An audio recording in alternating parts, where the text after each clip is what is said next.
ભારતનો દક્ષિણ બાજુનો અંતિમ છોર એટલે ધનુષ્ય કોડી.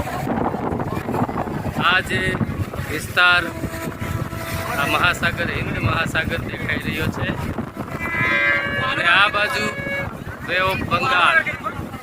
અહીંયા અમારે હરેશ બાપુ સરસ મજાની ફોટોગ્રાફી કરાવી રહ્યા છે અને અશ્વિનભાઈ પણ સરસ મજાના ફોટા પાડી રહ્યા છે. બંને મહાસાગરોનો મિલનનો અદ્ભુત સંગમ એટલે ધનુષ્યકોડી વિસ્તાર. અહીંયા હિન્દ મહાસાગર, આ બાજુ બે ઓફ બંગાળ. અહીંયાથી શ્રીલંકા માત્ર 25 કિલોમીટર.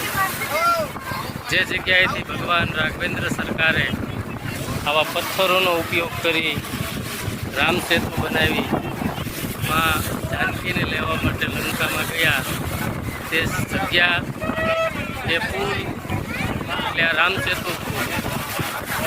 અહીંયાથી આપ જે દિશામાં જોઈ રહ્યા છો તે દિશામાં શ્રીલંકાની બોર્ડર લાગી જાય છે.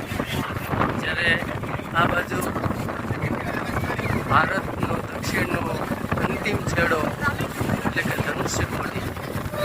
તો જય જય ભગવાન શ્રી રામચંદ્ર કી જય. જય હો રાઘવેન્દ્ર સરકાર. Thank you.